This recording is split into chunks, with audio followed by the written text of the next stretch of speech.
Station রয়েছে। এসব radio স্টেশনের মাঝে রেডিও বেলাল অন্যতম জনপ্রিয়। উগান্ডার জাতীয় খাবার কলা এবং ভুট্টা।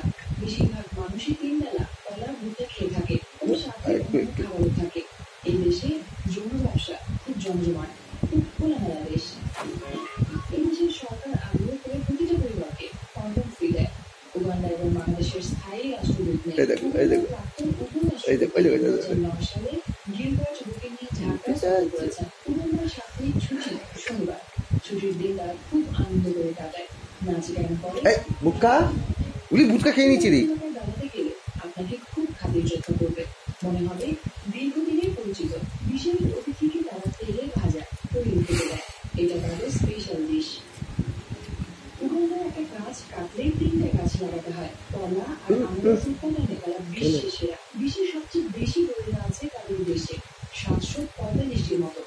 আমস্টারডাম শহরের লোকদের মতো উগান্ডার জনগণ সাইকেল চালাতে ভীষণ পছন্দ করে। উগান্ডার অর্ধেক জনগণই 18 বছরের নিচে। রাজধানী কাম্পালাতে তাদের জাতীয় মসজিদ গাদ্দাফি লিবিয়ার প্রেসিডেন্টের নামে। আর গাদ্দাফির পতনের পর এই মসজিদকে বলা হয় ন্যাশনাল মসজিদ। এই মসজিদে একসাথে 15,000 মানুষ নামাজ পড়তে পারে। 2006 সালে মসজিদের নির্মাণ কাজ শেষ হয়। এই দেশে আপনি ইচ্ছা করলেই যেখানে সেখানে ধূমপান করতে পারবেন না, করলে অনেক টাকা জরিমানা। আবার বছরের নিচে আছে। চলো ফুটকাকে নিয়ে যাবো, চান করাবো। চলো ফুটকাকে চান করাবো আজকে। প্রাচীন কালে নানা বসতি স্থাপন করেছিল আদিম শিকারী মানুষেরা। জওয়ার রক, আলবার্ট রক এবং ভিক্টোরিয়া রক দেশটিকে ঘিরে রেখেছে। প্রজাতির পাখি রয়েছে। পাখি দেখা শিল্পকে কেন্দ্র করে প্রতি বছর দেশটির আয় $60 লাখ।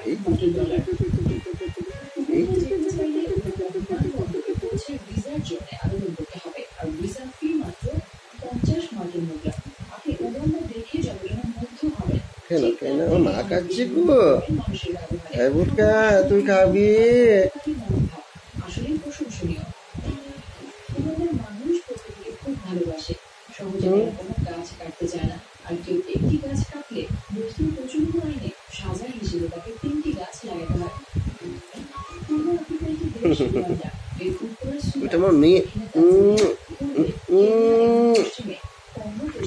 আর একটু আছে, আর বেশি নেই।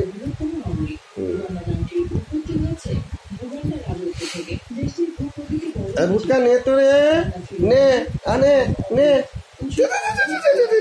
ভুটকা খাবি না, এটা আমার মায়ের খাবার।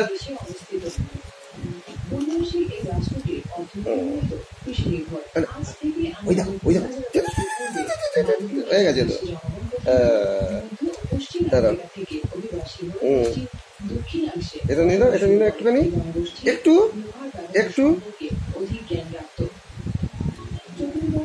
আর একটু একটু একটু বাবা। প্রাচীনতম রাজনৈতিক এবং রাষ্ট্রীয় সংগঠন। এই সাম্রাজ্যের পর দেশটিতে উত্থান ঘটে ভুটিওরকি দ্বারা উগান্ডা আনকোলে সাম্রাজ্যে। পরবর্তী শতকগুলোতে 1894 সালে উগান্ডাকে ব্রিটিশ আরেকটু 1926 সালে বাস শেষ। নির্ধারিত হয়। 1962 সালে দেশটি ব্রিটিশদের কাছ থেকে। এটা 1986 সালে বাস্তবতাবাদী নেতা মুসেভেনির অধীনে স্থিতিশীল হয় দেশটি। মুসেভেনি উগান্ডাতে গণতান্ত্রিক অর্থনৈতিক সংস্কার চালু করেন। দেখি এক নজরে উগান্ডা।